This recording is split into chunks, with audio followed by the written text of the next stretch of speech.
BBMP ನಿರ್ಲಕ್ಷ್ಯಕ್ಕೆ ಬಾಲಕನ ದಾರುಣ ಸಾವಾಗಿದೆ. ಪಾಲಿಕೆ ಯಮಪಾಶಕ್ಕೆ ಹಾರಿ ಹೋಯಿತು ಬಾಲಕನ ಪ್ರಾಣ ಪಕ್ಷಿ. ಬಿಬಿಎಂಪಿ ಅಧಿಕಾರಿಗಳೇ, ನಿಮಗೆ ಇನ್ನೆಷ್ಟು ಬಲಿ ಬೇಕು? ಬಾಳಿ ಬದುಕಬೇಕಿದ್ದ ಬಾಲಕ ದಾರುಣ ಅಂತ್ಯ ಕಂಡಿದ್ದಾನೆ. ಅಮ್ಮ ಆಟ ಆಡಿ ಬರ್ತೀನಿ ಅಂತ ಹೇಳಿ ಹೋಗಿದ್ದ ಮಗ ವಾಪಸ್ ಬರಲೇ ಇಲ್ಲ. ಬಾಲಕನ ಪ್ರಾಣ ಬಲಿಗೆ ಕಾಯ್ತಾ ಇತ್ತು ಮೈದಾನದ ಗೇಟ್. ಬಾಲಕನ ಮೇಲೆ ದಡ್ಡಂತ ಮೈದಾನದ ಗೇಟ್ ಬಿದ್ದು ಬಿಟ್ಟಿದೆ. ಗೇಟ್ ಬೀಳ್ತಾ ಇದ್ದಂತೆ ಬಾಲಕ ನಿರಂಜನ್ ತಲೆಗೆ ಪೆಟ್ಟಾಗಿದೆ ಗಂಭೀರವಾಗಿ. ಆಸ್ಪತ್ರೆಗೆ ಸಾಗಿಸಿದ್ರೂ ಚಿಕಿತ್ಸೆ ಫಲಕಾರಿಯಾಗದೆ ಸಾವನ್ನಪ್ಪಿದ್ದಾನೆ ಬಾಲಕ. ಮಲ್ಲೇಶ್ವರಂನ ಪೈಪ್ಲೈನ್ ನಿವಾಸಿ ನಿರಂಜನ್ ಮೃತ ಬಾಲಕ. ಮಲ್ಲೇಶ್ವರದ ಆಟದ ಮೈದಾನದಲ್ಲಿ ನಡೆದಂಥ ಘಟನೆ ಇದು. ಮೈದಾನವನ್ನ ಸರಿಯಾಗಿ ನಿರ್ವಹಣೆ ಮಾಡದ ಬಿಬಿಎಂಪಿ ಅಧಿಕಾರಿಗಳ ವಿರುದ್ಧ ಬೆಂಗಳೂರಿಗರು ಈಗ ಸಿಕ್ಕಾಪಟ್ಟೆ ಆಕ್ರೋಶವನ್ನ ವ್ಯಕ್ತಪಡಿಸ್ತಾ ಇದ್ದಾರೆ.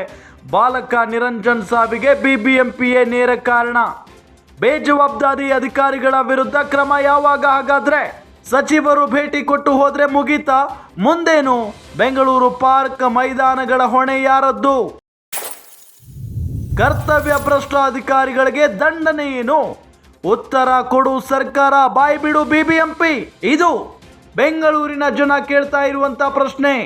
ಬಿಬಿಎಂಪಿ ಅಧಿಕಾರಿಗಳ ವಿರುದ್ಧ ಬೆಂಗಳೂರಿಗರು ಆಕ್ರೋಶವನ್ನ ವ್ಯಕ್ತಪಡಿಸ್ತಾ ಇದ್ದಾರೆ. ಒಂದು ಪುಟ್ಟ ಕಂದನನ್ನ ಕಳೆದುಕೊಂಡಂತ ಆ ತಂದೆ ತಾಯಿಯ ಪರಿಸ್ಥಿತಿಯನ್ನ ಗಮನಿಸಿದ್ರೆ ಗೊತ್ತಾಗುತ್ತೆ. ಅವರು ನರಕ ಯಾತನೆಯನ್ನ ಅನುಭವಿಸ್ತಾ ಇದ್ದಾರೆ ಈ ಕ್ಷಣಕ್ಕೂ ಕೂಡ.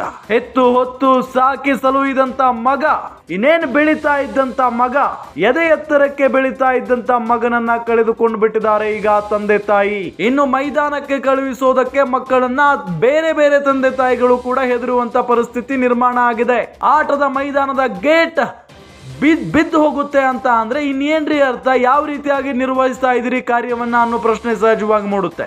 ಮೈದಾನದ ಗೇಟ್ ಬೀಳೋವರೆಗೂ ಯಾರಿಗೂ ಗೊತ್ತಾಗಿಲ್ಲ ಅಂತ ಅಂದ್ರೆ ಅಲ್ಲಿ ಕೆಲಸ ನಿರ್ವಹಿಸ್ತಾ ಇದ್ದಂತ ಸಿಬ್ಬಂದಿಗಳ ಕಾರ್ಯವೈಖರಿ ಎಷ್ಟರ ಮಟ್ಟಿಗಿತ್ತು ಅನ್ನೋದು ಕೂಡ ಗೊತ್ತಾಗುತ್ತೆ. ಬಿಬಿಎಂಪಿ ಎಲ್ಲ ಕೆಲಸಗಳನ್ನ ಎಷ್ಟು ನಿಷ್ಠವಾಗಿ ಮಾಡ್ತಾ ಇದೆ ಅನ್ನೋದು ಕೂಡ ಬಹಳ ಸ್ಪಷ್ಟವಾಗಿ ಗೊತ್ತಾಗುತ್ತೆ.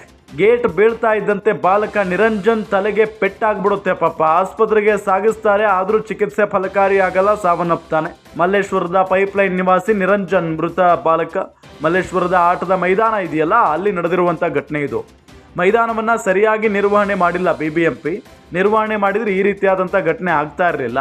ಇನ್ನು ಬಾಲಕ ನಿರಂಜನ್ ಸಾವಿಗೆ ಬಿಬಿಎಂಪಿಯೇ ನೇರ ಕಾರಣ ಅಂತ ಹೇಳಿ ಈಗ ದೊಡ್ಡ ಮಟ್ಟದಲ್ಲಿ ಆಕ್ರೋಶ ವ್ಯಕ್ತವಾಗ್ತಾ ಇದೆ. ಹೌದು, ಎಕ್ಸಾಕ್ಟ್ಲಿ. ಬಿಬಿಎಂಪಿ ಸರಿಯಾಗಿದ್ರೆ, ಕಾರ್ಯನಿರ್ವಹಿಸಿದ್ರೆ ಸರಿಯಾಗಿ, ಯಾಕೆ ಇಷ್ಟೊಂದು ಗಲಾಟೆ ಅಥವಾ ಈ ಒಂದು ಸಾವಾಗ್ತಾ ಇತ್ತಾ? ಸಾಧ್ಯನೇ ಇಲ್ಲ.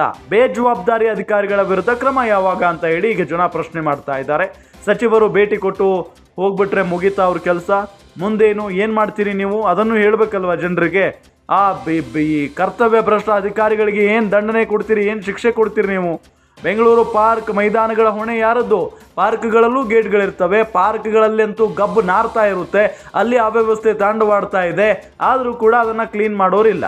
ಮತ್ತೊಂದು ಕಡೆ ಮೈದಾನಗಳಲ್ಲಿ ಗೇಟ್ ಈ ರೀತಿಯಾಗಿ ಬಿದ್ದು ಹೋಗುತ್ತೆ ಅಂದ್ರೆ ಏನ್ರಿ ಅರ್ಥ? ಉತ್ತರ ಕೊಡು ಸರ್ಕಾರ, ಬಾಯಿ ಬಿಡು ಬಿಬಿಎಂಪಿ ಅಂತ ಹೇಳಿ ಈಗ ಜನ ಪ್ರಶ್ನೆ ಮಾಡ್ತಾ ಇದ್ದಾರೆ.